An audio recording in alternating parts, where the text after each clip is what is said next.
Thank you, Mr. Speaker. I very much appreciate being recognized to address you here on the floor of the House of Representatives. And I have come to the floor to raise some issues here to address you and hopefully be able to penetrate with some rationale and logic that I think is essential that the American people benefit from. And that is this, that for some time now we've been making the case that there are automatic appropriations in Obamacare in an unprecedented fashion with regard to the magnitude and the duration of them. These automatic appropriations were written into the bill in preparation. The automatic appropriations were written into the bill in preparation for the anticipated, I believe, loss of the majority by the Pelosi Congress, because I think they expected that this Congress would be handed over by the American people to a Republican majority who had been assigned the task by the American people to repeal Obamacare, to defund Obamacare. That's what everyone ran on. There are 87 freshman Republicans here, all of whom have voted to repeal Obamacare, and I believe all of whom, if they spoke to the issue at all, Mr. Speaker, also pledged to cut off the funding to Obamacare. And so I've sought to facilitate that happening and taking place. And in doing so, I've drafted legislation that's patterned after the language that was written into a continuing resolution in April of 1974. That's the language in a continuing resolution that shut off the funding to the Vietnam War. And it says something very similar to this. Notwithstanding any other provision of law, no funds made available in this act, and no funds heretofore appropriated shall be used for offensive or defensive operations in Vietnam or the countries adjacent to it. Period, close quote. In other words, it's not really an exact quote, but it is the compression of the language, and it's an accurate depiction of what it said. And what it did was it shut off all the funding for anything that was used to support the South Vietnamese military, including. And so M16 rounds, 105 rounds, MREs, anything that was going to support a military operation, offensive or defensive, was shut off by this Congress by language in a CR. Now, who could conceive, Mr. Speaker, that this Congress couldn't figure out how to write language to shut off funding to Obamacare? They didn't find the Vietnam War unconstitutional. 2 federal courts have found Obamacare unconstitutional. And I hear arguments that say, well, there's an obscure rule somewhere that says that this is written into a legislation that makes it what they call mandatory spending. Therefore, this Congress, this 112 Congress, is prohibited from getting their hands on that and can't shut off the automatic $105.5 billion. Please, Mr. Speaker, we all know that no previous Congress can bind a subsequent Congress. None of our predecessors can put up a vote in 2010 or 1810 that binds us here. We set the rules and we appropriate the money here. Automatic appropriations written into an authorization bill of the largest magnitude of any legislation that I know, Obamacare. We expected the authorization that says, we open the door up now, and the discretion of the appropriators in the subsequent Congress will decide if those authorized categories are funded. 48 places in Obamacare, there's authorization written right in with appropriations. Unprecedented. Yes, it does happen in small little ways, like, ironically, National Public Radio has in the past gotten an authorization / appropriation that went in out years as far as way out there to 2 years, Mr. Speaker. Some of the Obamacare automatic authorization appropriation language goes in perpetuity. There's $1 billion set in a category that says Medicare modernization effort that is $1 billion every year that automatically spits out $1 billion and goes to CMS to do Medicare modernization to the end of the world, to the end in perpetuity. Takes it out of the hands of Congress, and this Congress is going to sit here and wring their hands and say, there's a mandatory piece of spending language that's here, and we can't stop it in an appropriations bill? This Congress stopped the Vietnam War in an appropriations bill, Mr. Speaker. Can't we stop an unconstitutional, irresponsible socialized medicine policy in an appropriations bill? Yes, we can. There is no rational reason why we cannot, and I have faced straw man argument after straw man argument. These little things, they stand up a straw man, and he's supposed to look like a whole demon himself that rules the road. And it might be an argument such as, King's language will violate the rules of the Senate, therefore they will never take it up. Not so. You take the language down to the Senate, and they say, bring it. We want it. We want the House to send language to the Senate that shuts off the automatic funding to Obamacare. And then they will say, no, the language isn't accurate enough. It isn't precise enough. It doesn't get at what we want. Show me some better language. It's patterned off the language that shut off the Vietnam War. That worked. They don't have an argument as to where there's a hole in my language. There isn't a hole in my language, Mr. Speaker. It says no funds in this act, Obamacare, and I list the two of them actually.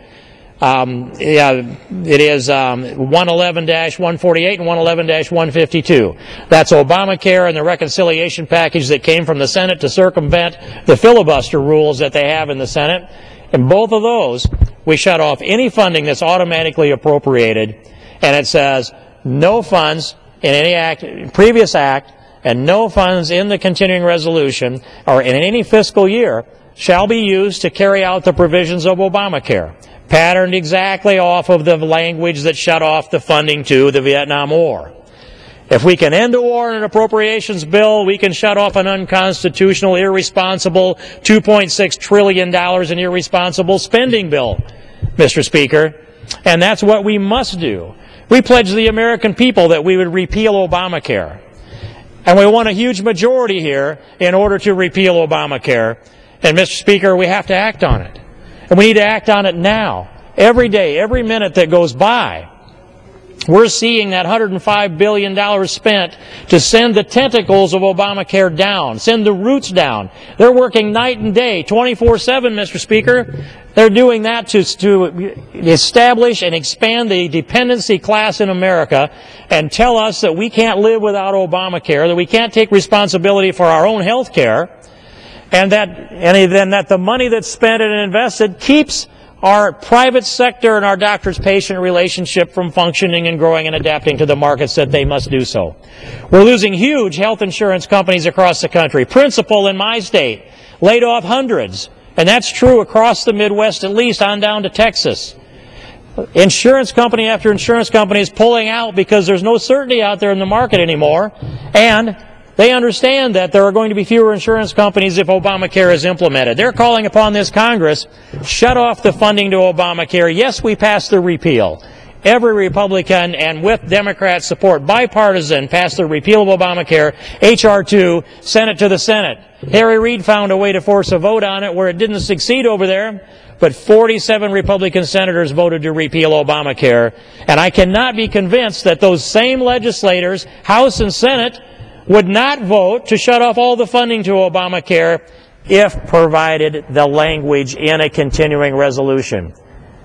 And I believe that we can look the President in the eye and say, Mr. President, we've demonstrated that we will keep the dollars there for the legitimate and prudent function of government available, as we have in a short-term CR that expires March 18th, as is proposed by a short-term CR that is likely to be released later on today, after the whip team has already whipped it, by the way.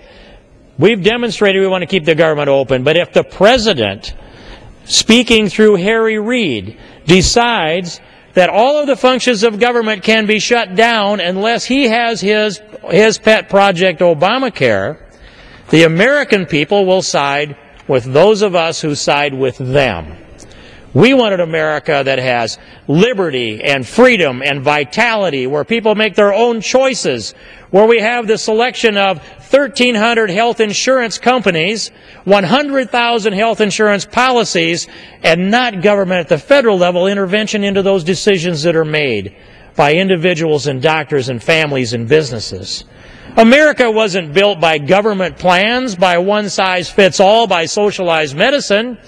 America wasn't built by people who sit in their lofty liberal towers deciding that they've been gifted with an intelligence and an intellect so that common ordinary people can be taken care of by elitists. We're built by individuals. Individuals that make individual decisions to start a business, end a business, take a job, quit a job, to make a purchase or not make a purchase, to provide a service, to stop and help their fellow man. We're an America that lives on the American dream to leave this country a better place than it was when we found it. And Mr. Speaker, Obamacare diminishes the future of all Americans. It shapes and diminishes the arc of history in a way that cannot be forgiven by those who follow behind us.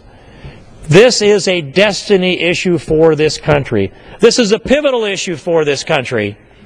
And I stand and I have written a letter, and I've joined with Michelle Bachmann. I see my friend from Texas, Mr. Goldman, is here, and we agree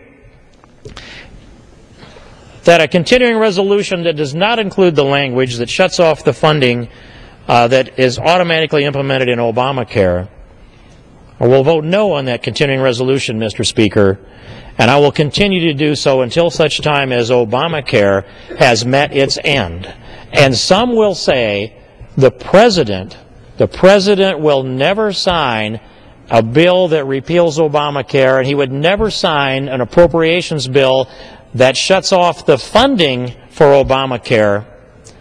I'm not suggesting that that's an easy decision for him.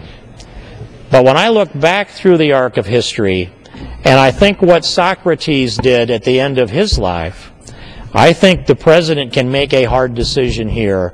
If Socrates can drink the hemlock, the President can sign the repeal of Obamacare. Mr. Speaker, I would be so glad to be able to yield the balance of my time to the gentleman from Texas, hoping that he is ready. But you need to yield back. I need to, excuse me, Mr. Speaker, I'd be happy to yield back the